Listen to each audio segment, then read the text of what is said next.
Hello dear students, in this video we are going to see about string handling in Java. In almost every programming we write and we deal with a lot of text.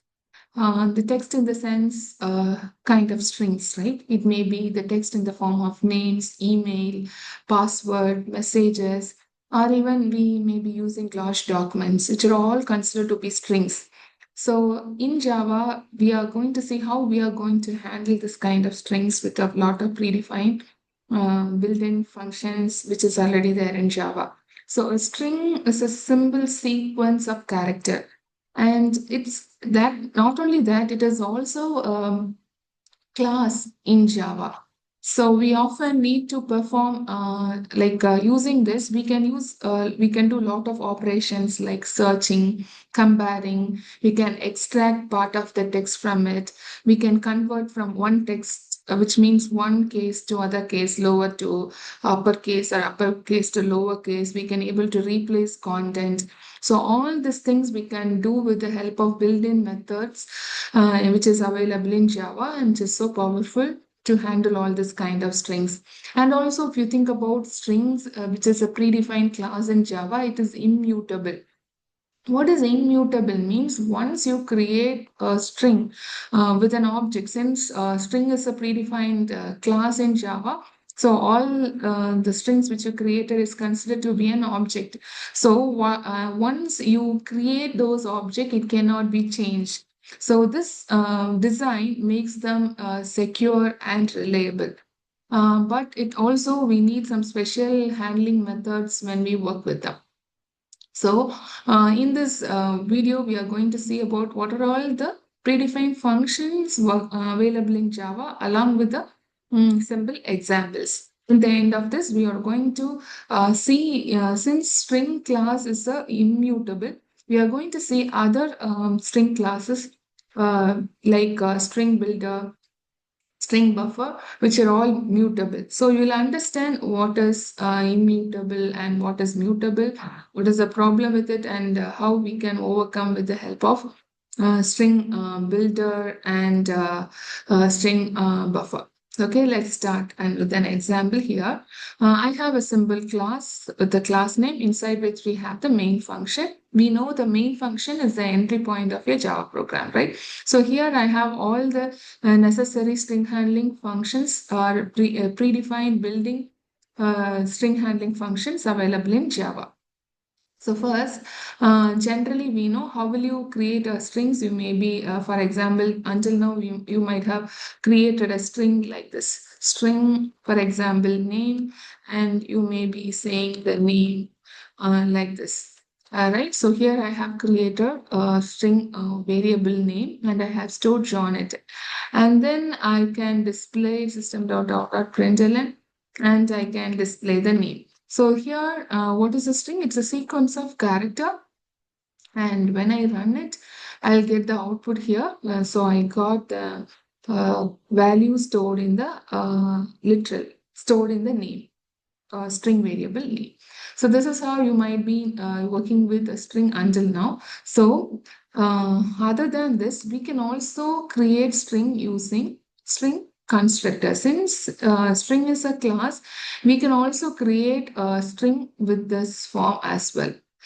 So let us see one by one. So here I have created a string object, right? How will you create an object? For example, if you consider there is a class called student, how will you create a object for a student? Student yes equal to new student. So this is how we create an object for a student class, and this part which will be calling the constructor, right? So in the same way, since string is a predefined class in Java, we can also create an object in the same way. So here I have string object name equal to new string of, and I didn't store any value in it. So it is empty. So S1 is empty. So when I say empty and I print S1, I'm just displaying what is in S1. Let's see what is actually in S1. So when I run it, you can say nothing will be there in S1, right? If you want to be little more clarity, I'll say just like this. Value in S1. Yes, and I'll say plus and let me display S1 so that it will be very much easy for you to understand. Now, if you see S1 is nothing is coming because I didn't store anything in it, right? So that is why in the previous case I just put a single quotes. So this is an empty string. Okay. So now, how let us see how to put value inside this. So here I have created an object for a string, and wherein I have kept welcome in it. So here it is empty, here it is welcome. So now if I print this S2 where I have stored welcome in it, so when I run it, I'll get the output as welcome, right? So this is one way of creating a string normally, but we can also create string with this string constructor as well. So like this. Hmm. So this is an empty constructor. Here we have passed a parameter to the string constructor. Now let us see how to create the string, how to use character array. And using the character array, we are going to assign value to this string object. So here I have a character array wherein I have used array initialization method and I have stored ABC in it. And now what I'm doing is I'm going to assign this character array inside this constructor of this string object. Okay, so and I'm going to display what is there in S3. So if I run this, you can see array is what is a string? It is a sequence of characters only. So when I store this character array inside this string, so let's see what I'm going to get. I'm going to get a string ABC. So it is an character array, but when I gave the character array inside a string, it become a string ABC. So likewise also I can create a string. So, okay, the next thing we are going to see here is we are going to use this character array and I'm not going to completely put the entire array inside the string. Instead, I'm going to have a sub range. Okay, for example, you can even add so many characters inside the character array. And as of now, I'm going to store the range from 1 to 2. So what is, always array starts from 0. So it is 0, 1, 2. So let me run it for you so that you will understand what will be there stored in S4. So when I run it, you will get the answer as BC. So what is BC is? So it is the what is 0, 1, 2. So B and C is there in the range 1 and 2. So I am getting only B and C from this array stored as a string inside S4. So from a character array, we can ask. So what is CAR? This is the name of the character array. From this character array, I am taking the index portion from 1 and to 2. So here it is, this is 1 and here it is 2. So 0 to 2, I'm going to take the subrange and display, right? So likewise also we can able to create it.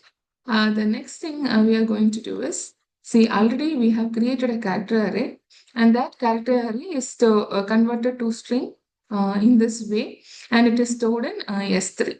So now what I'm going to do here is I'm going to use a copy constructor. What is copy constructor? So I can assign this S3 entirely inside another object.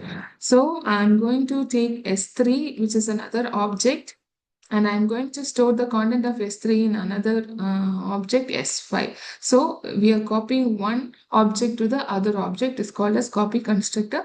So when I display S5, you can see the same content ABC, which is already there in S3. So this is a copy constructor. Okay, and so now until now we know how to create an empty constructor, how to pass a string in it, how to pass a character array to it, and also how to take the sub values or sub range of the character array and store in it, and how to copy one object of the string to another object. Now we are going to see how to store a byte array inside a string constructor. So here I have this byte values. I hope you know 65, 66 are all the ASCII values for the alphabet A, B, C, D. So those things are stored in this byte array. I'm going to give that byte array as a input to this constructor, and I'm going to display what is there in S6. So now if I run it, you can see A, B, C, D is displayed. So 65 is the ASCII value of A, and 66 is an ASCII value of B. Likewise, so these are all the ASCII values. So when I assign this byte values to a string constructor, it is converting those ASCII values to a string values. That is why when I display S6, which is the object which we have created here, I got A, B, C, D, E, E. So totally 5 alphabets are displayed here. So this is another way. And also, as I told you, we can also create a character array, and you can give inside the string constructor, and also we can do have a sub range. We can take the sub range of those character array and we can assign inside a string character. Similarly, here also from this ASCII value, which means from this byte array, I'm going to take the sub range, which means from this ASCII array, this is ASCII name, okay, the name of the array. From there, I'm going to take the value from one in first index to third index. And that is stored in S7. I'm going to display this S7. Let us see what will be displayed over there. So now you can see BCD is displayed. What is BCD? I want the index from 1 to 3. So 0, 1. This is 1, 2, 3. So the three values are displayed are taken from this ASCII array, and the value range from 1 to 3 is stored here. Got it? So this is how we can able to create strings. So we can directly create like this, and also using string constructor like this. We can assign lot of values. We can directly assign a string. We can directly assign a character array. And we can also take the sub range of the character array and we can assign it. Also, we can assign a byte array inside the string constructor. Also, we can take the range of that byte array and we can put in it. So this is all about string constructors, how we can make use of the string constructor. The next thing in string handling functions are string operations. So what are the operations we can do here? Let's see one by one. So here, if you see, here I have created a normal string. So we can also directly assign a value to a string object. So I have assigned welcome to it. So to this OP, I want to find what is the length of it. So what is the length of it? 1, 2, 3, 4, 5, 6, 7. So 7 is the length of welcome. So how will I get it? Using the method len. So when I run it, you will get, so the length is 7. So length function help you to find the length of a particular string. So we'll comment it. Okay. So now what I'm going to do here is the next method we are going to learn is concatenate. So let us comment it. So here I'm going to use, let's learn concatenate. What does concatenate means? I'm merging or adding two things or joining two things, that is called as concatenate. So here I have said, I have given a string directly as hello. Along with that, I have concatenate or merge or join another string called world. So you in the as a argument, I'm going to pass the string which I want to concatenate with or join with hello. So when I do it, I'll get, so here we have to print the output, right? So the result will be stored in the object concat. I'm going to print it. So when I run this program, you can see the output is together is hello world. So already hello is there here. It is joined with the verb because of this method concat. Concat means concatenating the two strings. So instead of directly giving the string here, you can also use another string object. So here you can see here is a string object OP. So I can say OP dot concatenate. So what is there in OP? Welcome. So welcome will be concatenated with the world. So once again, let me run it for you. So now you can see welcome world. So already there, hello, I have directly given the hello there. Now I have given another string variable there. I can, and we can also do like this. So in OP, welcome is there. So welcome is concatenated with the world. So this is how we can make use of this concatenate function. The next thing is even we can use plus operator to do the concatenation. This is a method to do the concatenation. We can also use plus. So if you see here, I have an age which is an integer variable in Java, and I am going to concatenate this age with a string. So it is going to process from left to right. So here it is a string. When I concatenate a number with a string, the the integer will also become a string. And so altogether until this it became a string. So again there is a string. So altogether we get it as a string. And when I print it, I'll get he is 10 years old. So when I run this program, we get the output he is 10 years old. So plus is also used as a concatenation operator. I hope you have got it. So next we are going to the next function, conversion and two-string function. So here if you see, so here if you see here, 12 is a integer variable. Now I want to convert this integer variable a to a string. So for that we have a function called string dot value of. So which means a will be converted to a string and it will be stored in the string variable. So when I display it, you will get the value. The value is 12 itself, which means integer is now converted to a string using this function. So that is conversion. The next very important thing here is toString.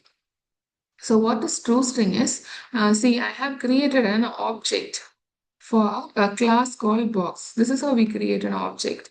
And I have passed three arguments to it. Actually, I have a class here. You can see there is a class called box with width, height, and depth. And I have a constructor here which is going to receive the value of width, height, and depth. And the constructor is initializing all this. And for this class, I have created an object here. So whenever I create an object, here you can say I have created an object and the constructor will be called in this place. Okay. So now what I'm doing is I'm trying to print this object B. So when I print this object B using system.out.println, whenever you try to print an object, it will go to the particular class and check whether a toString function is there or not. If the toString function is there, it will go. So immediately when I try to see to print an object in the system.out.println, it will go, this B is an object of the class box. So it will go to the box class and check whether the toString function is there. Here we are overriding this toString function, which is already there inside the string. Okay. And so it will check inside that we have, it is going to, this should be in the same way. Public should be the access specifier. Its return type is string and the name of the function is toString. T is small letter, S is capital letter. And then here, since I want to return a string, I am going to return.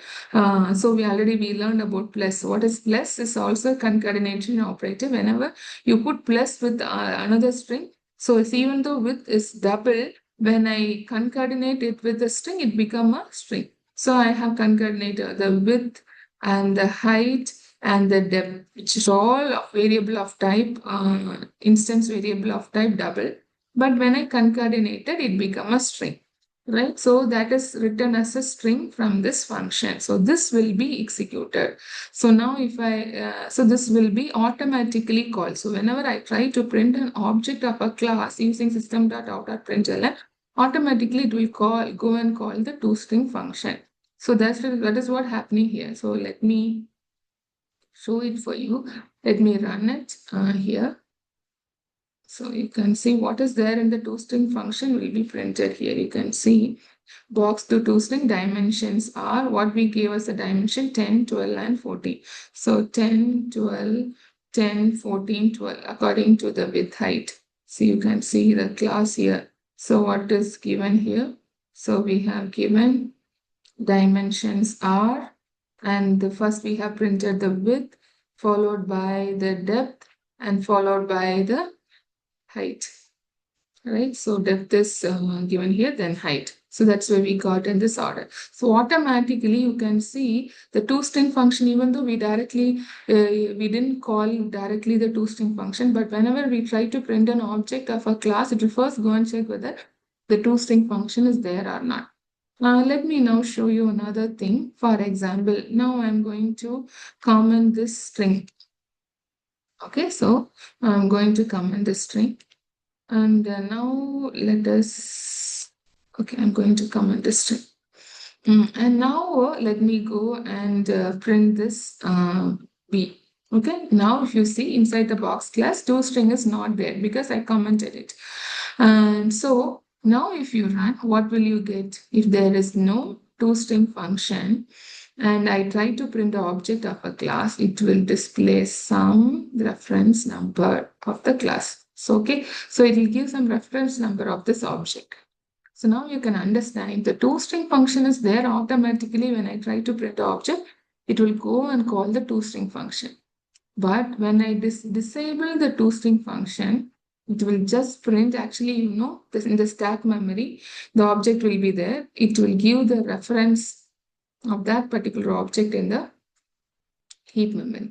So that is what actually printed here. But if I enable this toString function, and now when I try to run this program and I try to print this B object, now it will go and check whether toString function is there. So now we have the toString function. So the content of the toString function. So box toString. So it is here. And the B, when I try to print B, it will go and check the toString function. What is there in the toString function? Dimensions are, and width, depth, height is displayed. So here dimensions are, all these things is printed. Right? I hope now you understand the importance of toString functions. So this is how we convert the object also in the form of a string with the help of toString function. Okay. So now let us go to the next predefined functions in Java, that is character extraction.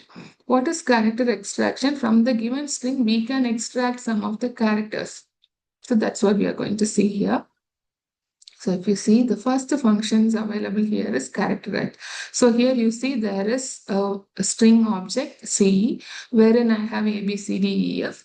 And I want to extract the character in a particular index position. So what I said, C, the string object, C dot character at is a predefined function to get a character from a particular location or index to 2. What does 2 means?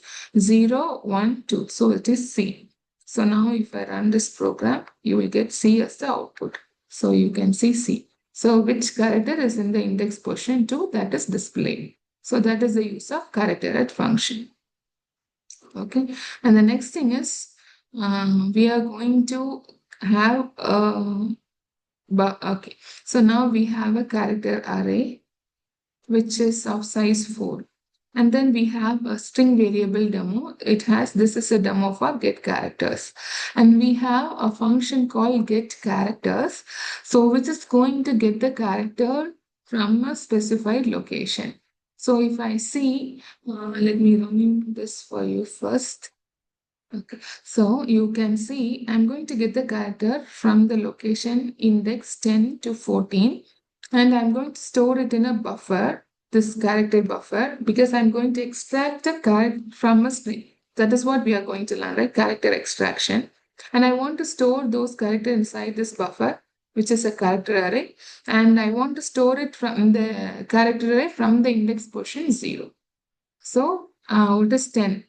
0, 1, 2, 3, 4, 5, 6, 7, 8, 9, 10.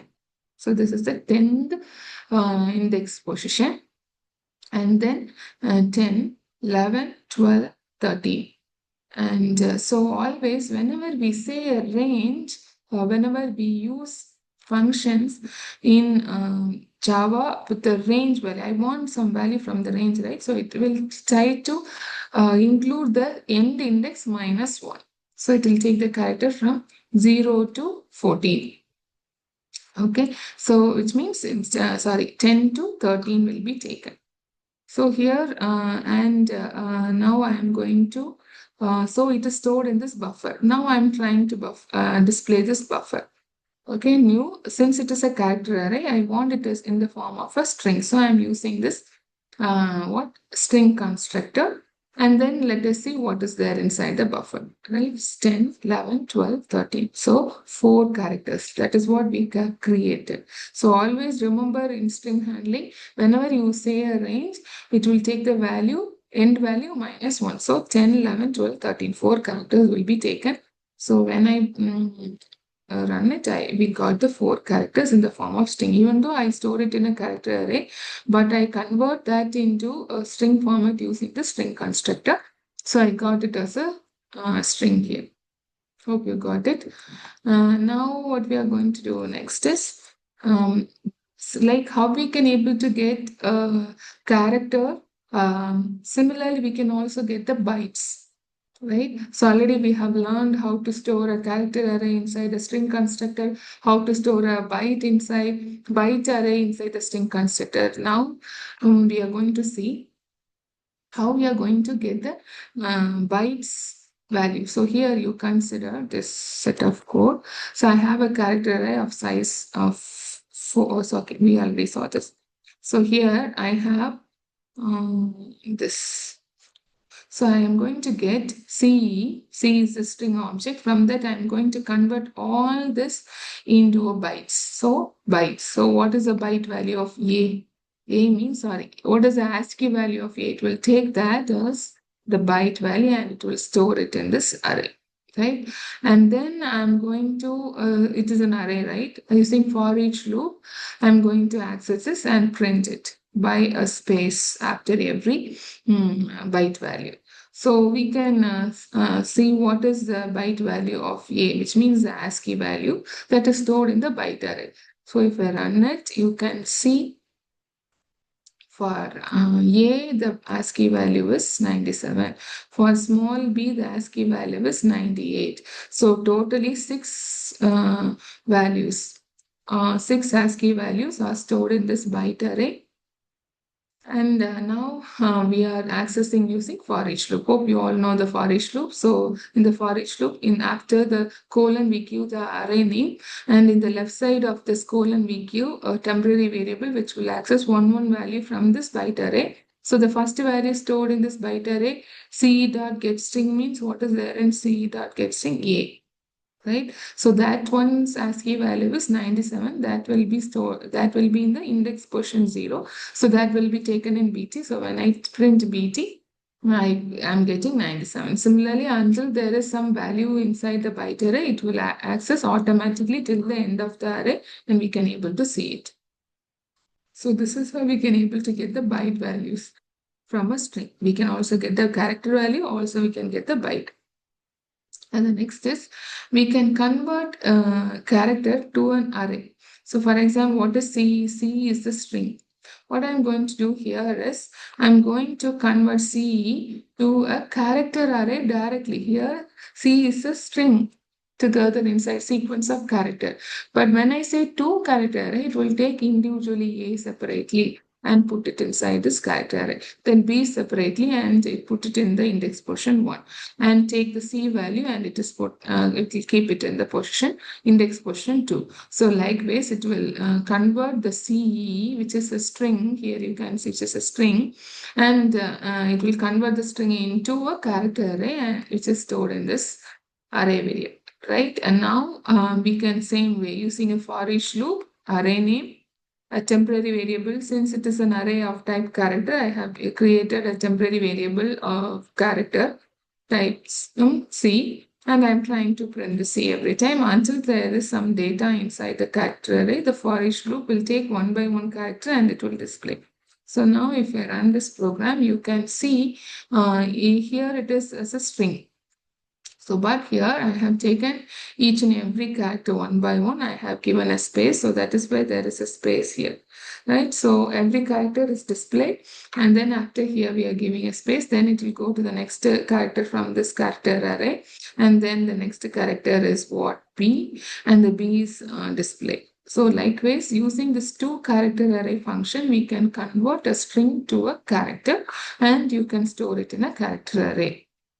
So this is all about character extractions. So you can directly take the character array by giving only the one index portion using character array, and we can use a get characters function. With the help of that, we can extract the character from a particular location from the string, and you can even store it in some buffer, which is some character array buffer. Here it is BUF, and you have to give the starting index from which place I have to start storing this character, which is extracted from this demo. So that is why demo.get character. Another one is get bytes. So from this string, we are going to get every characters convert to byte, and we are going to store it in a byte array. So get bytes will help us to extract the character by character and convert it into byte and store it in this byte array. And two character array, what does it do? From the string, it will convert all the string into a character array. So extract the single character from the string and store it inside this character array. And then we have accessed it through using the for each loop. So I hope you got it, right? Okay. So this is all about the conversion and the, this is all about the character extraction and string handling in Java. The next thing we are going to learn is comparison. We are going to compare two strings and we are going to say whether it is equal or if it is not equal or if it is coming before it or if it is coming after it. So all this comparison can be done using the comparison function present in Java. So let us see one by one. The first function we are going to see here is I have two strings C1. Another string is string object is C2. So in C1 hello and C2 also storing hello in it, but it is differing by first letter. In C1 the first letter is capital H. In C2 the first letter is small letter. So if you check normally if it is it equal? So equals function will check whether the content inside this two object is same or not. Actually, it is not same. Why? Because this is capital H, this is small h. Actually, Java is case sensitive. So if you run this program, it will give false because both are not same. But actually, hello, here is also hello. Only the case is different, right? So if you don't want to consider that, we have another, if you don't want to consider the case, we have another function in Java that is equals ignore case. We are going to check the equality only, whether it is both are equal or not. But we are also adding something more called ignore case so that it will not consider the case. So in this case, if you check C1 is compared to C2. So C1 dot, we are accessing the string from C1 and compared with C2. So now C1 and C2 both are hello and also I'm ignoring the case. So when I run this, you will get a true because I'm ignoring the case. So equals ignore. When I ignore the case, I'm getting the answer as true. I hope you got it. The next thing is I'm going to, here we compare, right? We check whether both are equal or not. Now I have another function called compare to. So when I use this function compare to, it helps us to understand if both are equal, then it will give -1. Both are equal. If C1 comes before C2, it will give a minus value. If C1 is coming after C2, it will give you the positive value. So if you see here, it will compare all it with the help of the ASCII value. You can see now C1 is compared with C2. So what does it do means first it will start comparing by character. In that case, when it start comparing C1 with C2, actually what is there in C1? Hello, Hello. First letter is here H, capital letter H. Here it is small letter h. So what is capital letter H ASCII value? 72. What is small letter H ASCII value? 104. So who is coming previous first? 72 is coming first. Then only 104 will be coming, which means capital H ASCII value is 72. Small h ASCII value is 104. So what will you get? So we are comparing whether it is coming after. So this compare to function will be mostly helpful for sorting the given strings in ascending order or descending order. So we want to know who is coming first and who is coming second afterwards. So now I want to check whether C1 is coming before C2 or C1 is coming after C2. So in this case, since the H value is less than the ASCII value of the small h. So 72 it is, right? Then here it is 104. So 72 will be coming before 104. So if it is coming before, it will return the negative value. How it will return the negative value means 72 minus 104 is minus 32. Right? So if it is returning minus 32 means we can understand C1 is coming first, then only the C2 is coming. So it is coming as negative. So if I run this program, you will get minus 32. So we can understand C1 is less than C2. So you can see minus 32 is coming. Right? If I change here H, then here a small h. Sorry. Here as let us change the small. So what is the meaning here? Small h means the ASCII value is 104 and the capital H is 72. So 104 means what? C1 is coming after C2 only. Right? Because small h ASCII value is 104. So after 72 only 104 is coming. Now if it is coming after, then it will be giving the positive value. So now it is 104 minus 72 means plus 32. So if it's giving plus 32 means we can understand. See, you can see it is plus 32 now. So now you can understand after C2 only C1 is coming. If it is giving minus value, we can understand C1 is coming first, then only C2. Okay, so you can understand, for example, when you sort a number, 72 is coming first, then only 104. So when you sort it in ascending order, we'll first put 72, then only 104. So here, if it is giving in the negative value, you can understand C1 is coming first, then only C2. If it is giving positive value, you can understand first C2 is coming, after only C1 is coming. So compare to will help us to compare the two strings. So for example, if both h here let us put both as equal. So in this case, it will give minus 1 value. Sorry, 0 value. If 0 means both are equal. Okay, I hope you can understand what is the use of compare. Now let us see the compare to with ignore case. Okay, so now here equals of we use ignore case. So in compare to also we can ignore the case. So in this place, let us run it by ignoring the case. So here it is giving 0. So already we know 0 means both are equal. So ignoring the case, it will do the comparison.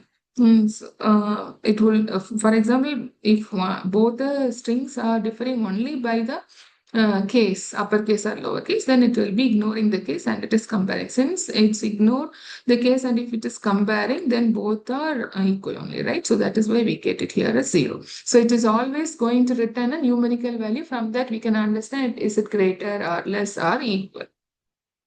Okay, so the next function here we have is region match. So we are going to match a region from this. Region means inside the given string, we are going to say the index portion. From that index portion to a particular index portion, we are going to check whether the both the strings are having the same characters or not. So that is what region matching. So we are going to match C1 with C2. What is true means the first parameter say whether you want to consider the case or not. So true means ignore case. Ignore the case. If you give false, then it will consider the case also, or uppercase or lowercase. And what is 0 means start from the 0th index from C1. Then we want to compare the region with C2 string. And here from the C2, you have to start from the index 0 and we have to consider three characters. So if you consider three characters, 0, 1, 2, HEL, this one, here also it is going to come by HEL. So if you see region match, both are, uh, since you are going to ignore the case, both are same. So when you run it, since already we have seen both are same, it is going to return true, because in this, when I ignore the case and if you check, both are same only. That is why it is true. For example, in this case, if I say false, what is the meaning of false? Don't ignore the case. So H is different. This H is uppercase, this H is lowercase. Now, if you run this program, you will get the output as false, because that case it is not, when you not ignore the case, both are different only, because it is capital letter here, here it is small letter. So, but if I make it as a true, they will be equal, because it is not considering the cases, so it is true. So this is how we do the comparison in regions. From a particular region, we can compare. The next comparison is, I'm going to compare C1. C1 means hello. I'm going to check whether it is starting with HE or not. So here you can give some sequence of characters and we can check.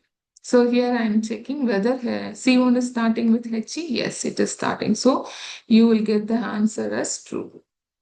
So we can see true. So for example, if I say, if it is starting with TE means, if I run it, it will give you false, because C1 is not starting with TE, right? So that is what start with means. What is end with? I am checking whether C1 is ending with LO or not. So if you see C1, it is ending with LO, right? So if you run it, you should get the output as,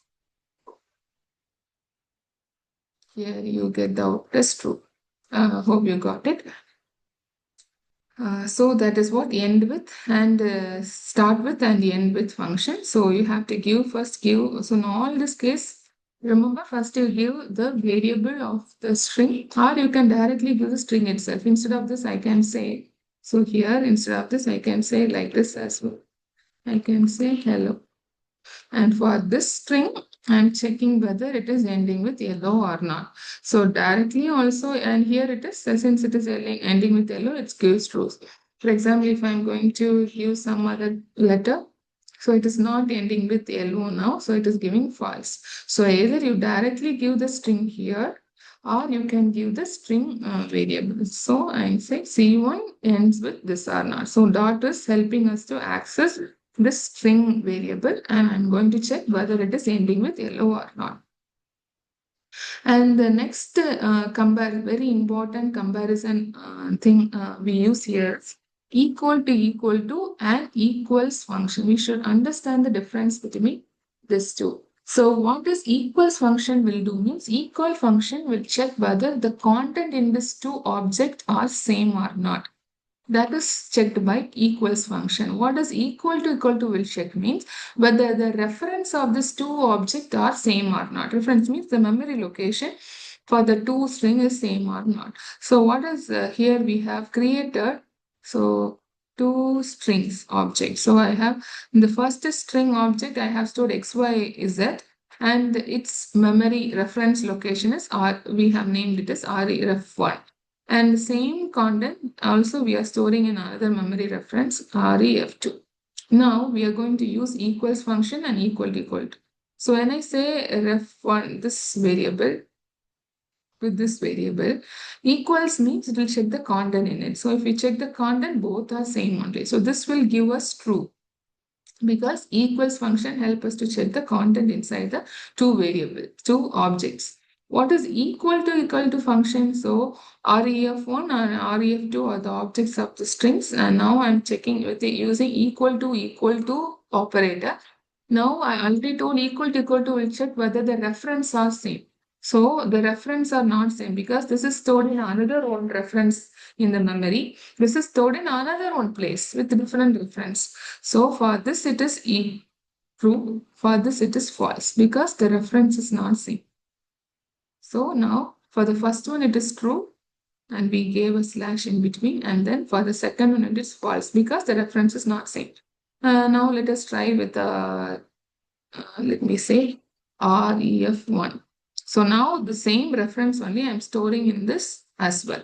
So content will also be now same, the reference will also be same now. So now if you're on this, you will get true in the both the place. Why? Because now when I use equals will check whether the reference. So this reference, when I say ref1 kept in ref2, now it will put the reference only in this place. In that reference, when you go and see in the heap memory, content is same, but both the reference are pointing to the same memory location in the heap memory. So now the reference are same, right? So both the places we got true here. But if I do in other way, as I told you already here the content is same, but the reference is same. No difference. Reference is difference. So in this case, when I run this program, we got true for equals function, and for equal to operator, you got false. So this is very important to know the difference between equal functions, equals method present in string handling, and equal to operator. Okay, I hope now you got about all this comparison function methods available in string. The next string handling function present in Java is searching functions. So what are the searching functions we have here is, let us see here. I have a string with ABC, this data is present inside. Yes, yes. So now let us check one by one. What is index of A? What is index of A? A is index is 0. So now if I run it, you will get the index of A is 0. Now let us do the next one. Last index of A. What is last index of A? If you see here, this is a big, it's a string. What is the last index here? Is the last A present inside string. What is it? That's the last A. Last index means last A index. So here the 0, 1, 2, 3, 4, 5, 6, 7, 8. So it is 8. So if I run it, I'll get the index position as 8. Which means, see, here is also A, here is also A, but it is specifically said consider the last index. So SCS means this string dot, it is accessing the string and finding the last index position of A.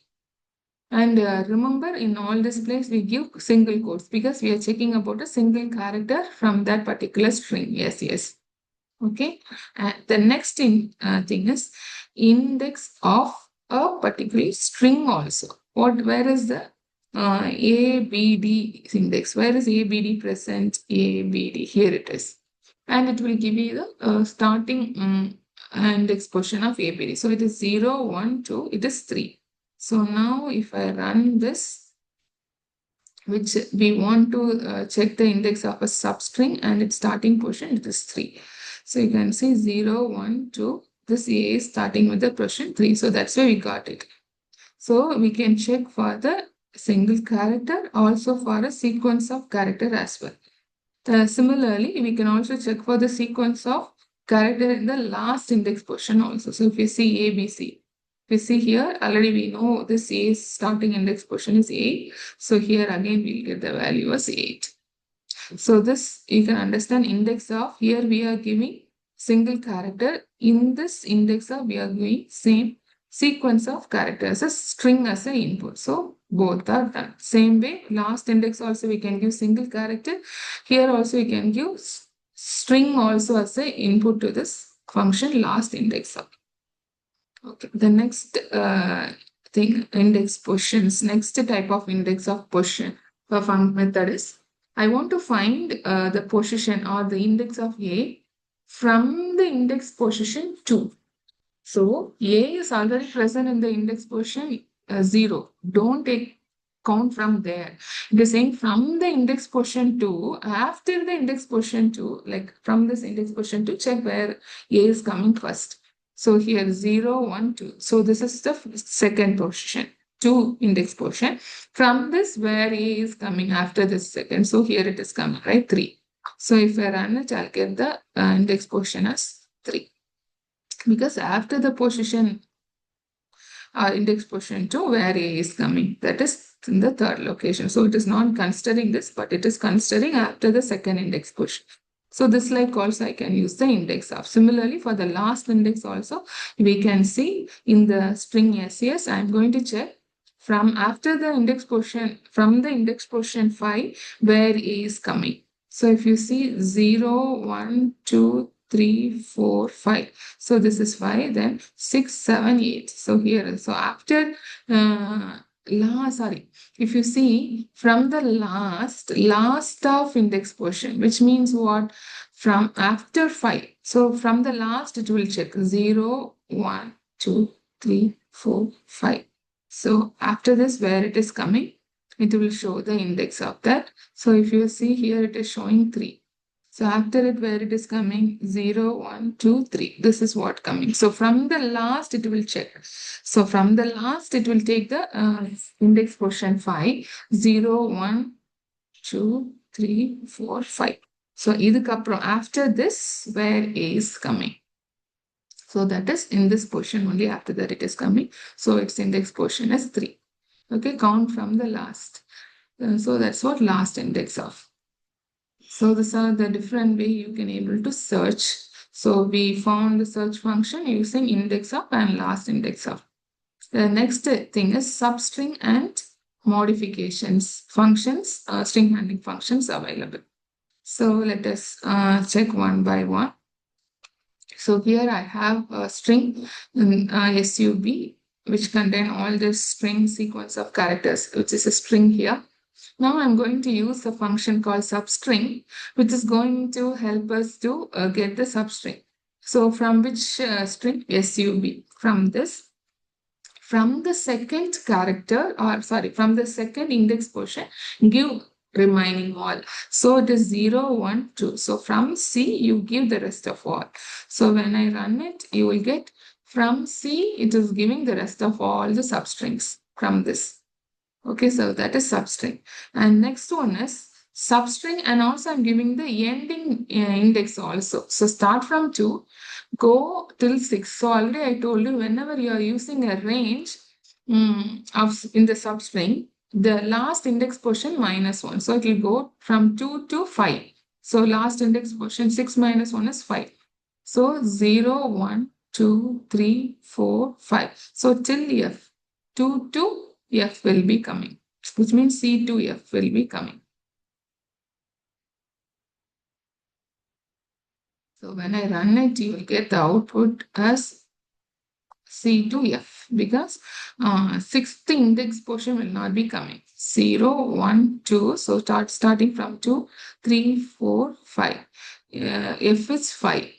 G is not displayed there because it is a sixth location. So I already told, range means don't take the last sub. Whenever you want to get a substring and a range is given, the last value, the last index value -1. So we got C to F. Similarly, the next thing we have is replace function. So I have a string mod which have hello world in it. So I am accessing the string mod dot replace. I'm replacing O with X. So here you can see O is present here. This O will be now replaced with X. So now let us run it. So now you can see that O is replaced with X, and this O is also replaced with X. So that is why we have two O's are replaced with X. So that is what replace function. And the next thing is trim. What does trim function do? Means, see here, I have a string here. This is the string. That's why I have given dot. So trim, what does it do? Means it removes the string empty spaces before and after the string. So that's why, to understand you, I have given a course here. So we can understand before and after Java, the traces are removed. So here you can see before, after and before the Java spaces are removed. And that's why we have given a single quotes inside this double quotes to understand that this space before and after and before are all removed. So that is trim. The next thing is, so here we have a string sub. So I say sub dot to uppercase. So to uppercase method will convert this string to uppercase. So when I run it, this string will be now converted to uppercase. So you can see it is converted. Similarly, now you can also disable it. comment it. Now you can also using two lowercase, you can also convert a given string to a lowercase, right? So that is about two upper and two lower. Okay. The next thing is, next method is split.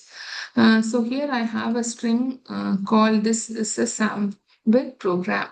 And I am going to use a function called split. Which one I want to split? This string. So I gave the string name dot split, where I have to split wherever I see a empty space, split over there and store all this inside the string array ARR1. Okay, and then using for each loop, we are going to display this ARR1 array where I'm storing the result of the split string. And after displaying each and every value from this array, I'm going to give a pipe symbol so that you can understand it has got splitter in the place wherever there is an empty space. So let us run this program so you can see wherever there is a space, this after this there is a space. So that's what here we have splitter wherever you find a space. So in all the spaces there is a split. Okay. Even you can split by any other thing also.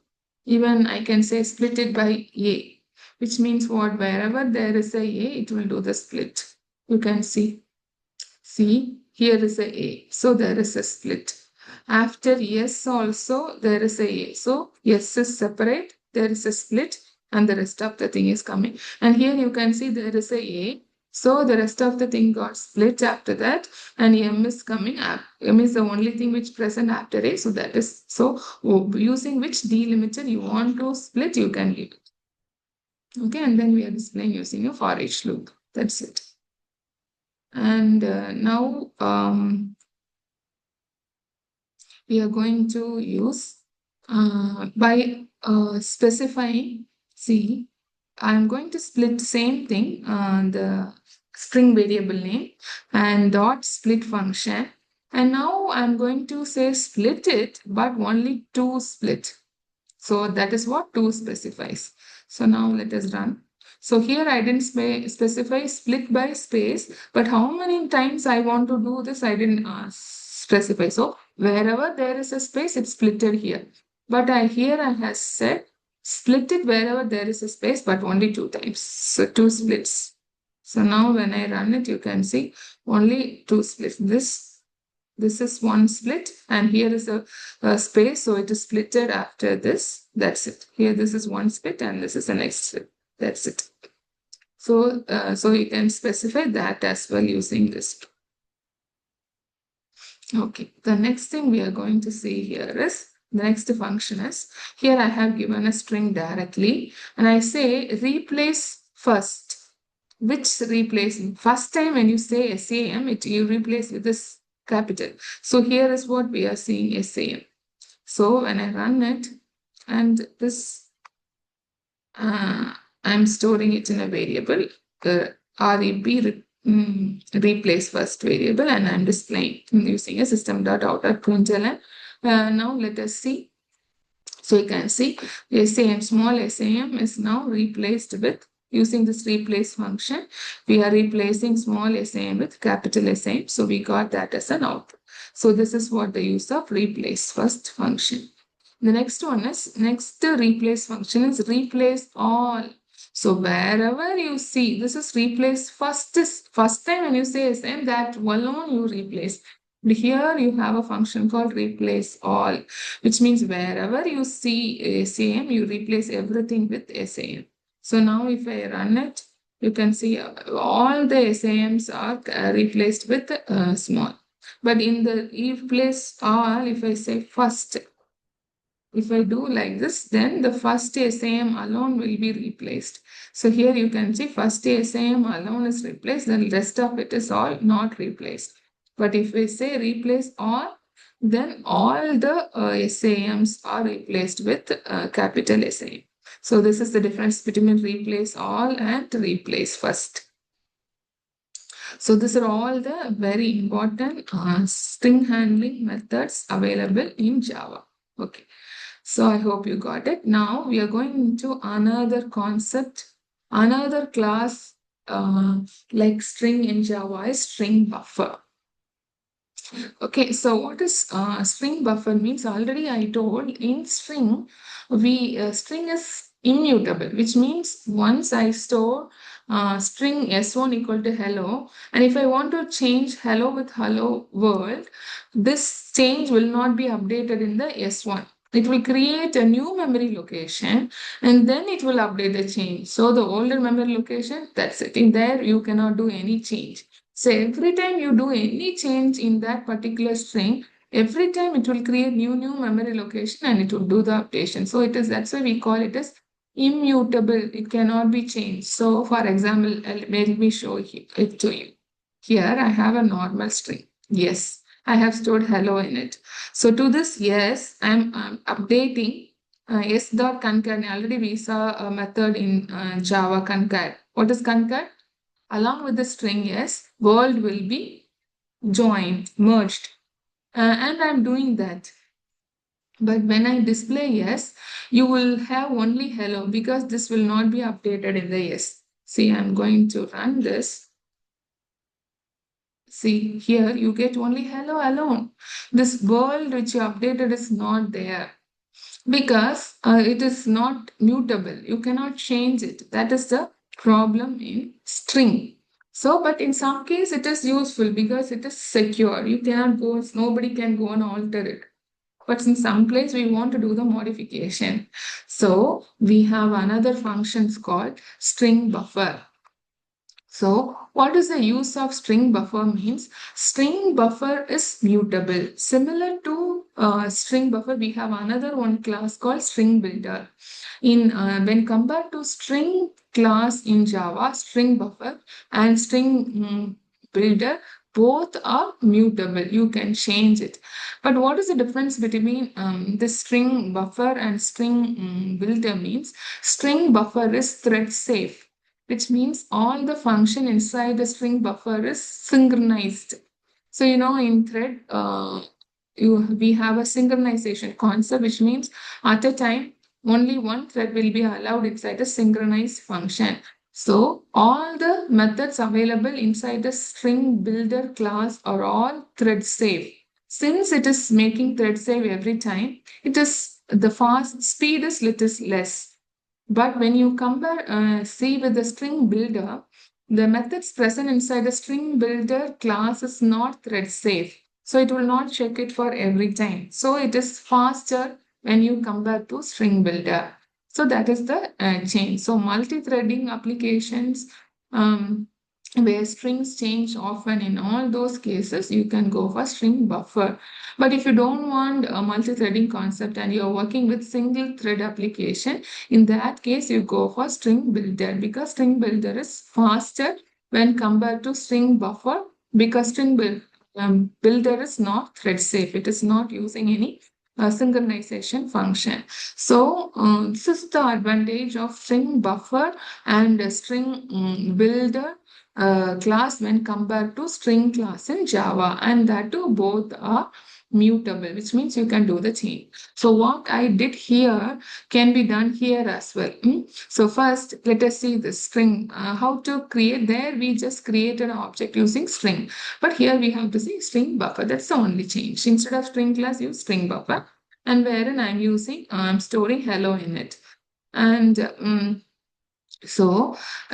if you see in the string class, when I store hello, only 5 spaces will be allotted.